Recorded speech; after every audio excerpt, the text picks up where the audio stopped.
Hello बच्चों, आज हम देखेंगे हमारा बीएससी फाइनल ईयर केमिस्ट्री में पेपर नंबर 3 ऑर्गेनिक केमिस्ट्री की जो हमारी यूनिट नंबर 3 के सारे इंपॉर्टेंट क्वेश्चंस की प्लेलिस्ट चल रही थी, जिसमें हमने कुछ इंपॉर्टेंट टॉपिक्स का डिस्कशन कर लिया था। आई होप आप लोगों को क्लियर हो गया होगा। जिन स्टूडेंट्स ने अभी तक उन इम्पॉर्टेंट क्वेश्चंस की वीडियो नहीं देखी है, वो डिस्क्रिप्शन बॉक्स में दी गई प्लेलिस्ट पर जाकर चेक कर सकते हैं। आज का हमारा क्वेश्चन है ग्लूकोज का परिवर्तन एराबिनोज में, यानी ग्लूकोज को हम एराबिनोज में कैसे परिवर्तित करेंगे या ग्लूकोज से एराबिनोज कैसे बनाएंगे। ये क्वेश्चन ऐसे भी पूछा जा सकता है, उच्च एल्डोज का निम्न एल्डोज में परिवर्तन कीजिए। ये जो ग्लूकोज है ना, तो ये जो ग्लूकोज है ये होता है उच्च एल्डोज और एराबिनोज जो है ये होता है निम्न एल्डोज। तो ग्लूकोज से एराबिनोज में यानी उच्च एल्डोज को हम निम्न एल्डोज में बदलेंगे और इस विधि का नाम है रफ निम्नीकरण। क्या बोलते हैं इस विधि को? रफ निम्नीकरण। तो ये तीनों तरह से एग्जाम में क्वेश्चन बन के आ सकता है, तो फटाफट से स्टार्ट करते हैं। अब देखो यहाँ पर रफ निम्नीकरण की थ्योरी लिखी हुई है, लेकिन मैं आपको सबसे पहले रिएक्शन यानी अभिक्रिया समझाऊंगी। अगर आपको अभिक्रिया आ गई तो अभिक्रिया को देखकर थ्योरी तो आप ऑटोमेटिक इजीली खुद ही लिख लेंगे, है ना। इसलिए पहले आपका अभिक्रिया का सीखना जरूरी है। तो पहले हम अभिक्रिया देखते हैं। देखो, उच्च एल्डोज का निम्न एल्डोज में परिवर्तन यानी ग्लूकोज का एराबिनोज में परिवर्तन करने के लिए सबसे पहले हमें ग्लूकोज लेना है। ग्लूकोज का फॉर्मूला लिखेंगे इस तरह से CHO CHOH CHOH3 CH2OH, ये हमारा ग्लूकोज। अब आप बोलोगे कि मैम ग्लूकोज का फॉर्मूला हम हर क्वेश्चन में अलग अलग तरीके से लिख रहे हैं, तो ये थोड़ा सा आपको ध्यान रखना पड़ेगा, क्योंकि ग्लूकोज का स्ट्रक्चर इससे ही सारी अभिक्रिया हो रही है ना, आपने देखा होगा। तो जिस हिसाब से अभिक्रिया होती है उस हिसाब से हमें स्ट्रक्चर को बदलना रहता है, ठीक है। तो हर क्वेश्चन में आप थोड़ा सा ध्यान रखें, लिख लिख कर प्रैक्टिस करें कि किस जगह आपको कैसा स्ट्रक्चर यूज़ करना है। तो ये है आपका ग्लूकोज का structure CHO CHOH CHOH3 CH2OH। अब क्या करेंगे, हम इसका ऑक्सीकरण करेंगे, यानी ग्लूकोज को हम ऑक्सीजन देंगे। जैसे ही हम उसको ऑक्सीजन देंगे तो देखो कुछ नहीं करना है, ये ऑक्सीजन को यहाँ पर ऐड कर देना। तो CHO क्या बन जाएगा? COOH, है ना। ये CHO काय में बदल जाएगा? COOH में। Then CHOH as it is, CHOH3 as it is और CH2OH एज इट इज है। इसे हम बोलेंगे ग्लूकोनिक अम्ल, ठीक है। इसके बाद क्या करेंगे, ये जो ग्लूकोनिक अम्ल है इसकी अभिक्रिया कराएंगे CaCO3 के साथ, ठीक है। ग्लूकोनिक अम्ल की अभिक्रिया किससे कराएंगे? CaCO3 के साथ। तो क्या होगा, ये जो CaCO3 है ये यहाँ से हाइड्रोजन को हटा देगा, है ना। तो क्या बन जाएगा हमारा COO-, ठीक है। और क्या करना है आपको, ये जो CHOH है इसको CHOH3 में ऐड कर दो। तो कितने CHOH हो जाएंगे? 4। कुछ नहीं करा है, CHOH को इसमें ऐड कर दो तो CHOH 4 हो गया और लास्ट में CH2OH एज इट इज है। इसे हम बोलेंगे कैल्शियम लवण, है ना, क्योंकि ये अभिक्रिया हमें कैल्शियम कार्बोनेट से करवाई है, इसलिए ये बन गया हमारा कैल्शियम लवण।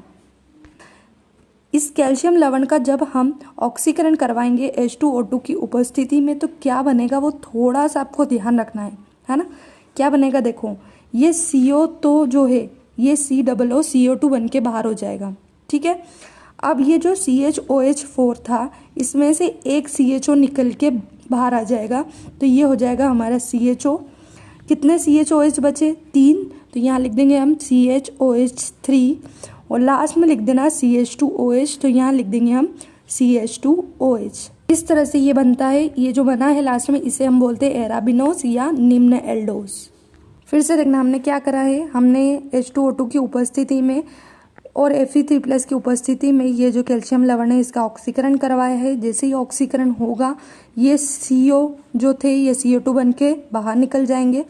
इस CHOH4 में से एक CHO बन के बाहर आ जाएगा, तो ये बचेगा CHOH3 और लास्ट में आ जाएगा CH2OH।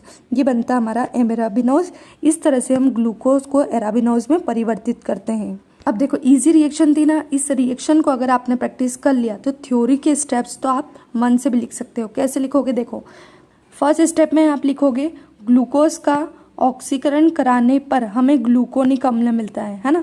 सबसे पहला पॉइंट ये लिखेंगे कि सर्वप्रथम ग्लूकोज का ऑक्सीकरण कराने पर हमें ग्लूकोनिक अम्ल प्राप्त होता है, ठीक है। ये हो गई फर्स्ट स्टेप।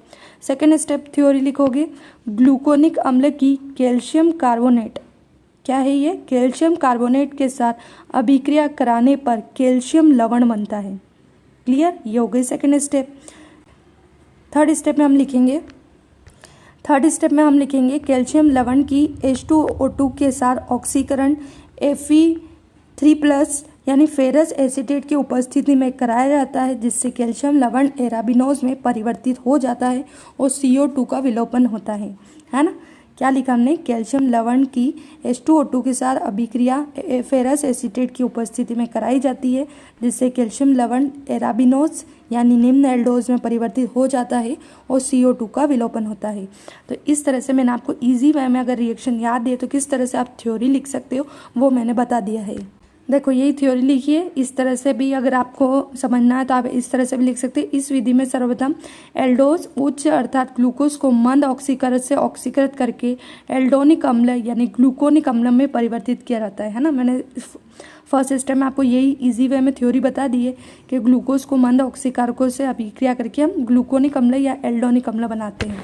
तो ये भी लिख सकते हो आप, वो भी लिख सकते हो। अगला है एल्डोनिक अम्ल की CaCO3 से अभिक्रिया करवाकर कैल्शियम लवण बनाया जाता है ना। एल्डोनिक यानी वो ग्लूकोनिक अम्ल की CaCO3 से अभिक्रिया कराते हैं तो हमें क्या मिलता है? कैल्शियम लवण। ठीक है।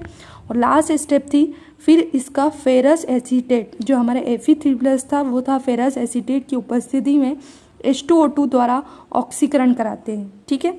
CO2 का एक अणु विलोपन हो जाता है तथा निम्नतर एल्डोज एराबिनोज बनता है। ठीक है।